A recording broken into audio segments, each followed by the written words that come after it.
começa mais uma semana, né, de videoaulas. Hoje a gente vai iniciar a semana com leitura do texto no livro de língua portuguesa, na página 89. Vamos iniciar aí com a tia, né? Conversa fiada. Vamos ver que tipo de conversa fiada é essa? Vamos lá. O texto é de Deléia Frade, tá bom? Era uma vez um homem muito velho que, por não ter muito o que fazer, ficava pescando no lago.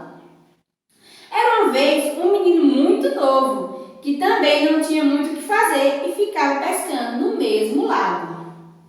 Um dia, os dois se encontraram lado a lado na pescaria.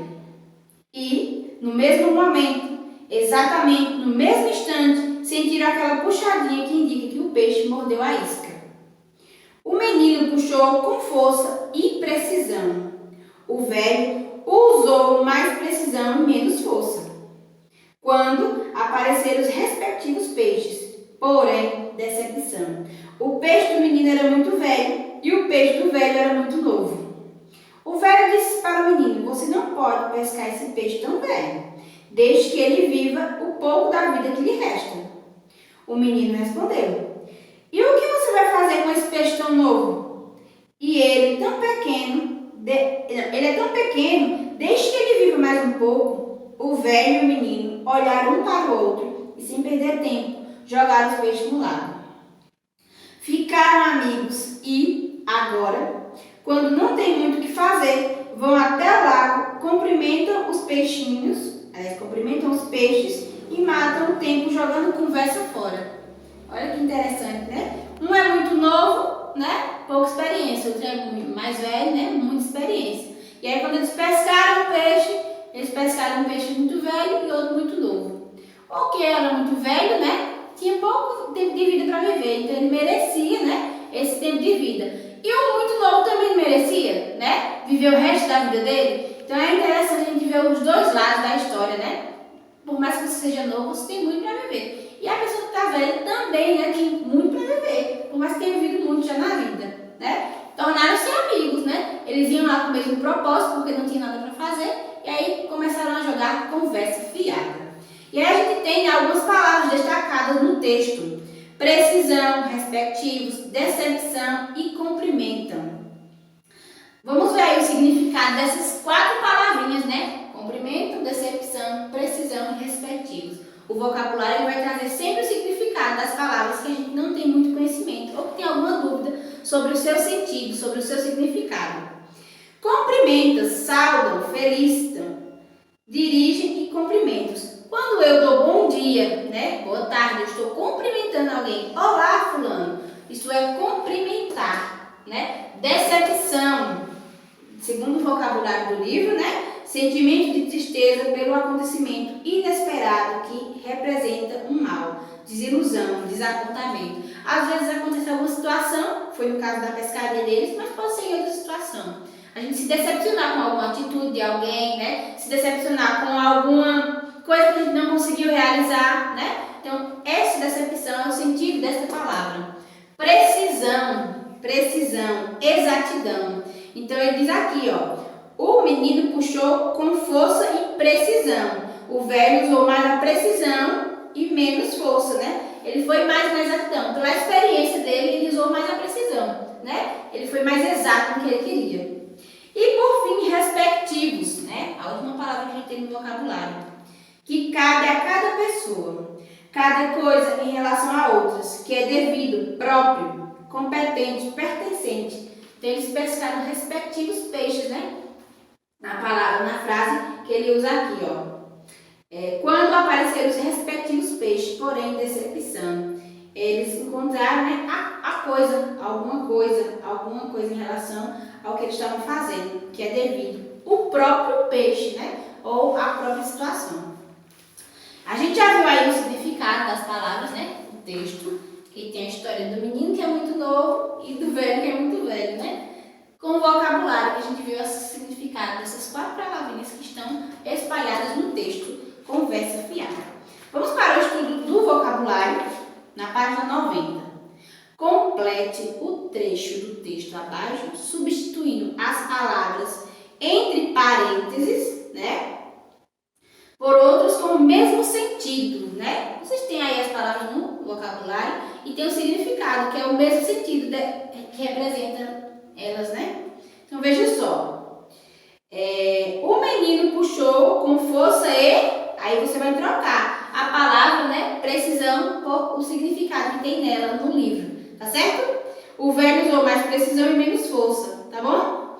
Então, eles puxaram o... Aí você tem a palavra respectiva entre parênteses. Você vai trocar ela pelo significado que ela... Outro sentido que ela tem, tá bom? Letra C. Juliano sofreu uma grande decepção. Qual é a palavra que a gente pode trocar? Decepção, né? Para que dê o mesmo sentido à frase, ao saber que não havia sido aceito na empresa. E letra D. Nossa vizinhança é bastante unida. Todos se... Aí, ó, cumprimentam. A palavra que a gente pode trocar é cumprimentam. Aí você vai fazer essa troca. Número 2. Escreva frases com palavras de sentidos contrários. Aqui no vocabulário, a gente viu palavras, né? E os significados que têm o mesmo sentido, representam o mesmo sentido nas frases. No número 2, você vai reescrever frases que têm o sentido contrário, oposto, diferente, tá certo? Escreva as frases com as palavras de sentido contrário e das destacadas. Faça adaptações necessárias. Aí eu tenho letra A, cumprimentam, precisão e decepção. Você vai criar, né, cada frase com uma palavrinha. Então a palavra que está aí na letra A, você vai criar outro sentido para ela, um sentido contrário. Ó, aqueles senhores ignoram um ao outro. O sentido ignorar, né, é diferente de cumprimentar. Então você tem essa sugestão de frase. Você pode criar outra frase que você quiser. Aí você vai fazer a mesma coisa com precisão e decepção. Você vai fazer frases com sentido contrário, tá? Número 3. Associe as palavras às imagens que a representam, né? Você tem aí, número 1, cumprimentos. Número 2, respectivos. Número 3, precisão. E número 4, decepção. De acordo com a demonstração aí que tem nas imagens abaixo, qual é o número que você vai colocar em cada frase, né? Qual é a frase que representa cumprimentos? Qual é a frase? Não, a imagem. A imagem que representa receptivos, a imagem que representa precisão e a imagem que representa decepção. E aí a gente vai para o estudo do nosso texto de hoje, né? Conversa fiada. Que personagens aparecem no texto? O menino, o velho, o lago e os peixes. Os peixes que vivem no lago, ou um homem e um menino, tá? Você vai observar quais são os personagens que aparecem nesse texto. Número 2. Como você associa o texto ao título que ele recebe? Como é que você pode associar, relacionar o título do texto Conversa Fiada ao contexto dele, no geral, certo? Número 3. Quais são as características atribuídas aos personagens? Eles são o quê? Eles dão algumas características, descrição das pessoas, né? Como é que eles são? Se são velhos, são novos, né? Você vai registrar aí o número 3. Quais são essas características que os personagens têm, né? São atribuídas a ele no texto. Número 4. Porque o homem e o menino ficavam pescando no lago. Por que eles ficavam pescando no lago? Número 5. Como eram os peixes que cada um pescou? Ele descreve no texto, né? 6. Por que ambos devolveram seus peixes ao lago? Por que foi que eles decidiram, os dois, a devolver os peixes no lago? 7. Você acha que eles agiram corretamente? Justifique sua resposta. Vocês acham que ao devolver, né, os peixes ao lago, eles agiram corretamente, sim ou não? E por quê? Né? Do seu sim ou do seu não. E para concluir a atividade de hoje, número 8. O homem e o menino são amigos agora. O que eles costumam fazer junto? Ilustre, desenhe aí. O que eles costumam fazer, né? O título do texto já diz, né? O que eles fazem habitualmente. Depois que eles decidiram não pescar mais, eles resolveram fazer outra coisa. Aí você vai desenhar aí na página 91, na questão número 8. E aí você vai concluir a atividade de hoje, vai mandar para a tia Fernanda e a gente se encontra no próximo vídeo, tá certo? Um beijo!